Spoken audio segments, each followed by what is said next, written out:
మీ ఎలాంటి వ్యాపార ప్రకటనలకైనా వెంటనే మా ఛానల్ సంప్రదించండి. అందరికి నమస్కారం. నేను శిరీష. ఈరోజు మనతో పాటు ఉన్నారు ప్రముఖ ఆధ్యాత్మికవేత్త శ్రీ విద్యా ఉపాసకులు గీతా కుమార్ గారు. అమ్మతో మాట్లాడదాం. అమ్మ నమస్తే. శ్రీమాత్రే నమః. అమ్మ నమస్తే. అమ్మ, ఇప్పుడు చూసుకున్నట్టయితే ప్రతి ఒక్కరు ఫైనాన్షియల్గా ఏదో ఒక ప్రాబ్లం ఫేస్ చేస్తున్నారు. ప్రతి ఒక్కరికి ఉంటుంది, మా ఇంట్లో లక్ష్మీదేవి ఉండాలి, ఎలా ఉంటుందని. సో ముఖ్యంగా చూసుకుంటే ఇంటి స్త్రీలు, గృహిణులు ఏ నియమాలు పాటిస్తే లక్ష్మీదేవి మన ఇంట్లో ఉంటుంది అంటారు? నార్మల్గా లక్ష్మీదేవి చంచలత్వం ఉండదు అంటారు. అసలు ఉండాలంటే ఏం చేయాలి, ఎలాంటి నియమాలు పాటించాలంటారు? ముందుగా ఇంట్లో గృహంలో లక్ష్మీదేవి ఉండాలంటే గృహలక్ష్మి లక్ష్మీదేవిగా ఉండాలి.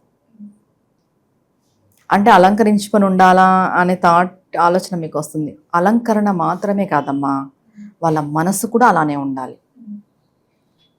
ఒక ఇంట్లో స్త్రీ నువ్వు సదా అమ్మ రూపంగా ఉండాల. సహృదయం అంటాం కదా, దయాభావం అది కలిగి ఉండాలి. నువ్వు చాలామంది ఏం చేస్తారు అంటే చిన్న చిన్న మాటలకే గొడవలు పడేయడం, పెద్ద పెద్దగా గొడవ చేసేసుకోవడం, అరిచేయడం, గోల చేయడం, ఇలా చేస్తుంటారు. అలా చేస్తే ఆ ఇంట్లో లక్ష్మీదేవి నిలబడదు. ఎల్లకాలము ఎప్పుడూ అది గొడవ పడుకుంటూ పీకులాడుకుంటూ ఉంటారు. చాలా ఇళ్లలో మనం చూస్తుంటాం. అలా ఉన్నా లక్ష్మీదేవి ఉండదు. నీ ఇంట్లో దాన ధర్మం లేకపోయినా నీ ఇంట లక్ష్మి నిలవదు. ముందుగా గృహస్థుడు కూడా, అబ్బాయిలు కూడా నీ భార్యలో నువ్వు లక్ష్మీదేవిని చూడాలి. నీ ఇంటి లక్ష్మి నీ భార్య. ఎక్కడ అమ్మాయిలకి మర్యాద ఇస్తున్నారు? కొన్ని ఇళ్ళలో అసలు అమ్మాయిలకి రెస్పెక్టే లేదు. అలాంటప్పుడు నీ ఇంట్లో లక్ష్మీదేవి ఎలా ఉంటుంది? ఫస్ట్ నీ భార్యనే నువ్వు గౌరవించడం లేదు, ఇంకా ఆమె వచ్చి ఎలా ఉంటుంది? నీ భార్య నీకు లక్ష్మి. ప్రతి ఒక్కరు తెలుసుకోవాల్సిన విషయం ఏంటంటే వాళ్ళ భార్యలే వాళ్ళకి లక్ష్మి. వాళ్ళ భార్యలోనే ఉంది అంతా.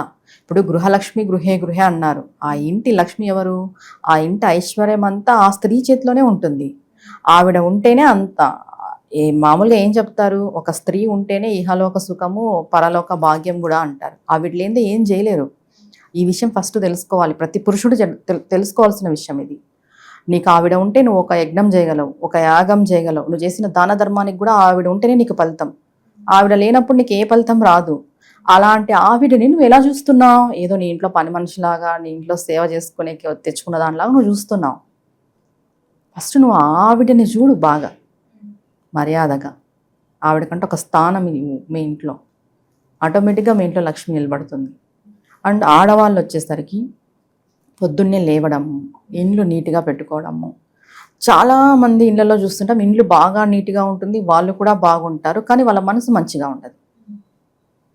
మనసు కూడా మంచిగా ఉండాలి. నీ మనసు ఎప్పుడు దయాభావంతో ఉండాలి.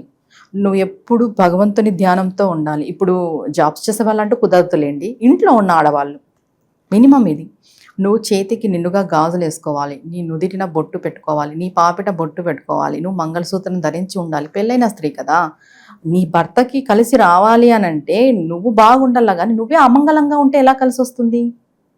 మనకి మంగళకరమైన వస్తువులన్నీ ఉన్నాయి. గాజులు, మెట్టలు, తాలిపొట్టు, పూలు, బొట్టు, ఇవన్నీ. వీటిని ఎవ్వరూ ఈ కాలంలో ధరించట్లేదు. మినిమం ఒక స్త్రీ 5 గాజులు ధరించాలి. అటుపక్క 5, ఇటుపక్క 5. చేతి నిండుగా వేసుకొని తిరగమని నేనేం చెప్పట్లేదు. కనీసం 5 గాజులు, నుదిటిన బొట్టు, పాపిట బొట్టు, మంగళసూత్రం, మెట్టెలు, ఇవి ధరించి ఉంటే ఖచ్చితంగా నీ ఇంట్లో లక్ష్మీదేవి వస్తుంది. అవునా కదా? ఎక్కడ ఇప్పుడు పద్ధతిగా ఉన్నాం. మీరు అన్నారు లక్ష్మీదేవి చంచలమైనది. నిజమే, లక్ష్మీమాత చంచలమైన మాతే. లక్ష్మీదేవిని వేరు, మహాలక్ష్మి వేరు. ఇంట్లో స్త్రీ మహాలక్ష్మిలాగా ఉంటే చంచలమైన లక్ష్మీదేవి కూడా మన ఇంట్లో ఉంటుంది. ఇది వాస్తవమైన విషయం, ప్రతి ఒక్కరూ తెలుసుకోవాలి. స్త్రీ ఎలా ఉండాలి అంటే, నీ ఇంటికి ఒక అతిథి వస్తే నువ్వు బాగా వాళ్ళని, అతిథి మర్యాద అంటాం కదా, అలా చూసుకోవాలి, ఆరాధించాలి. నువ్వు ఇంటికి ఎవరైనా వస్తే నువ్వు చికాకు ముఖం వేసుకొని ఉంటే ఏం ప్రయోజనము? మనకు తెలియని విషయం ఏంటంటే, మనం చేసే ప్రతి కర్మ కూడా మనకి నెగిటివ్ ఫలితాన్ని ఇస్తుంది. మనం అనుకుంటాం ఏదో ఈ చిన్న పని చేసాంలే, దీనికి ఏం జరగదు అని. తప్పు. నువ్వు ఏ చిన్న పని చేయి, నువ్వు ఒకరిని చిన్నగా బాధ పెట్టు, నువ్వు చిన్నగా పిన్ అంటాం కదా, పిన్స్ చూసుకొని అలా కూర్చినా దానికి ఫలితం వేస్తాడు భగవంతుడు. నువ్వు కరెక్ట్గా లేవు, నీ భార్యను కరెక్ట్గా లేదు, ఎలా వస్తుంది లక్ష్మి? అవునా కదా? ఫస్ట్గా ఒక పురుషుడు ఉదయాన్నే లేచి ఇంట్లో దీపం పెట్టట్లేదు ఈ కాలంలో. లక్ష్మి నిలవాలంటే ఎలా నిలుస్తుంది? లేవడంతోనే ఇంట్లో భార్యల్ని తిట్టుకుంటానో అరుచుకుంటానో అలా లేస్తున్నారు. ఇంకెలా నిలుస్తుంది? మనం ఏదైనా మనకు ఒకటి కావాలి అని అంటే మనం గ్రౌండ్ వర్క్ అంటాం కదా, అలా ఉండాలి మన పద్ధతి కూడా. మనం పద్ధతిగా, ధర్మంగా, నీతిగా ఉన్నప్పుడు భగవంతుడే అన్నీ మనకిస్తాడు. నువ్వు ఏదో పెద్ద పెద్ద సంపాదన బిజినెస్ చేయాల్సిన అవసరం లేదు, ఏవేవో చేయాల్సిన అవసరం లేదు. నీ ఇంట్లో నీ భార్యని నువ్వు లక్ష్మీదేవిగా భావించు. నీ తల్లిని నువ్వు బాగా చూసుకో. ఎంతమంది కొడుకులు అమ్మల్ని బాగా చూసుకుంటున్నారు? కొంచెం వయసు అయితేనే వృద్ధాశ్రమంలో వదిలేస్తున్నారు. ఇంకా నీకెక్కడ లక్ష్మీదేవి వస్తుంది? ప్రతి స్త్రీని నువ్వు గౌరవించాలి. నువ్వు ప్రతి స్త్రీలో ఆ అమ్మని చూడాలి. నువ్వు చూస్తున్నావా? చూడట్లేదు. మళ్ళీ స్త్రీ అయిన లక్ష్మీదేవిని ఇంటికి ఎలా వస్తుంది? అవునా కాదా? ఇవన్నీ చిన్న విషయాలేమా, కానీ పెద్ద ఫలితాన్ని ఇస్తాయి పాటిస్తాయి.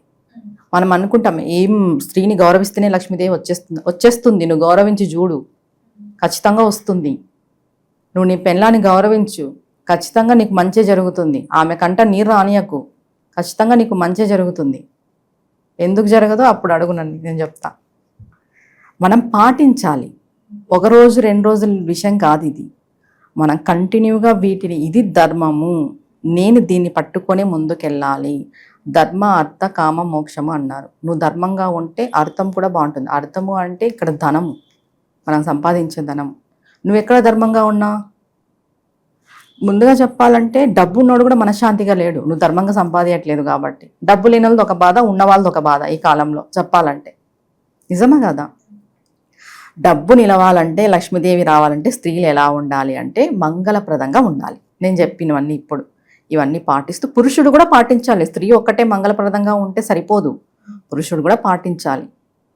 భార్యాభర్తలు ఇద్దరు గృహంలో వీటిని పాటిస్తూ ముందుకెళ్తే ఖచ్చితంగా లక్ష్మి ఇంట నిలుస్తుంది. అమ్మ, మొత్తం మీద మాకు తెలియని ఎన్నో విషయాలు తెలియజేసినందుకు ధన్యవాదాలు. నమస్తే అమ్మ.